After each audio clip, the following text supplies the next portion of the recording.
ขั้นตอนเครื่องจักรหลังจากบดมาแล้วมันก็จะล้างแล้วก็จะไหลขึ้นไปตรงนู้นตอนนี้ก็คนเวียดนามเขากำลังทำความสะอาดมีเศษขี้ฝุ่นเศษสติ๊กเกอร์เศษขยะออกมาจากเครื่องจักรต้องใส่น้ำตลอดต้องมีน้ำหลายๆท่านบ่ได้เบิ่งเขาทำความสะอาด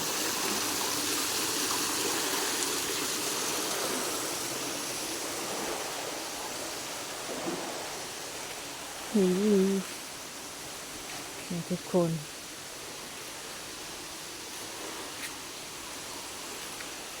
จะเป็นเศษลงมาจากตัวนี้เราก็จะแงะเลยจะได้งามก็จะเป็นสีใสๆเดี๋ยวสุดท้ายมันก็มาตุกอยู่ตรงนี้ก็จะเป็นเต็มอันนี้เลยแล้วเขาก็จะไปว่างไว้เรียนกันนี่ปุ๊บลายถุงเขากำหนดนะว่า1 ผลิตให้ได้10ถุงเปล่านี่เป็น200-300 โลผู้จักแต่ว่ามันผลิตบ่ได้มันได้แต่มื้อละ2 เปล่าบ่คือกับ3 เปล่าแต่บ่ฮอด10เพราะว่ากระตุกมันบ่งามเป็นกระตุกแปรและแตบเลยทุกคนนี่ที่เราจะให้เบิ่ง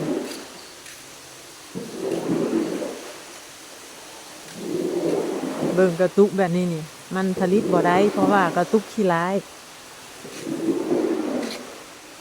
เราจะให้เบิ่งดิกระตุกที่เขาอัดมาเลยนี่แบบนี้มันบ่งามนี่เข้าไปเครื่องจักรเลยมันบ่สามารถแกะสติกเกอร์นี่ได้เนาะถ้าเป็นกระตุกแบบนี้นี่แต่กระตุกแบบนี้นี่เข้าไปแล้วมันเครื่องจักรมันจะแกะออกมาอัตโนมัติแล้วมันก็จะไวไปเลยแต่มันเป็นแบบนี้มันจะบ่ไวมันจะช้ามุกว่าเป็นตันนี่ถือว่าบ่ได้มันก็เลยบ่ได้วัน10 เปล่าได้แต่วันละ2 เปล่า3 เปล่าเท่านั้น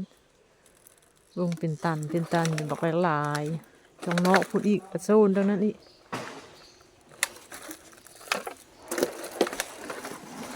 ตอนนี้เขาก็กำลังทำความสะอาดนะทุกคน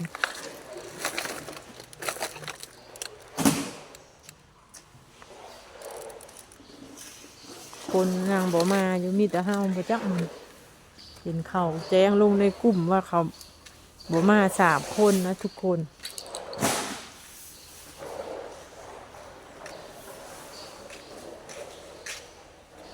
นั่นคือทางออก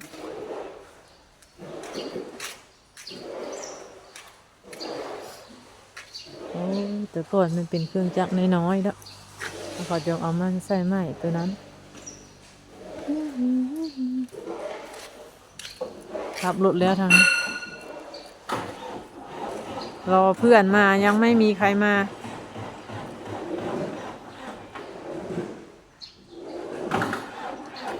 รถก็สตาร์ทบ่ได้หลังจากนั้นบรรยากาศภูเขาโรงงานติดภูเขา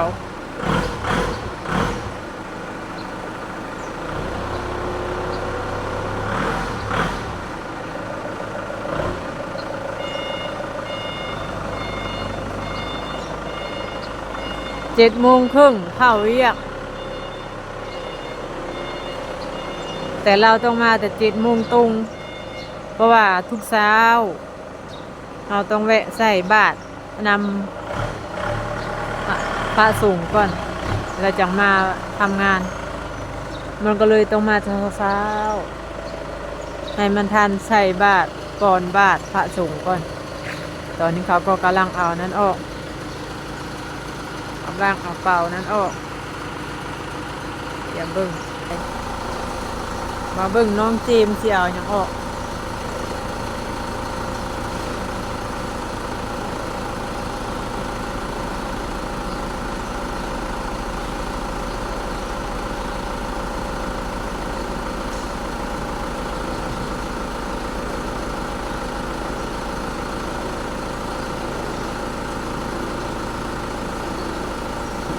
เอาขึ้นไปล้างบ่นะได้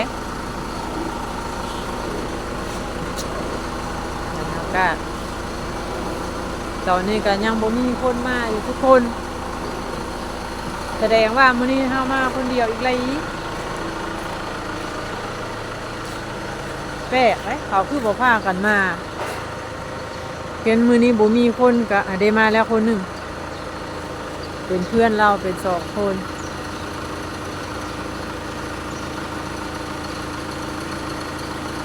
อ้าวใช่ว่าจำปาบ่มาเป็น3 คน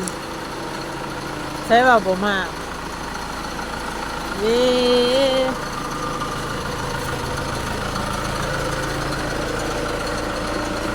ทำความสะอาด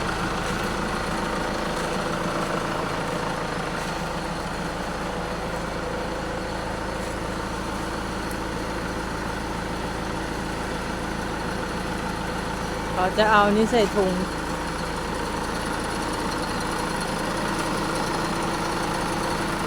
เดี๋ยวเราเพื่อนมาหลายคนแล้วเตรียมทำงานก่อนทุกคนตอนนี้เวียดทำงานคนเดียวแล้วอนามัย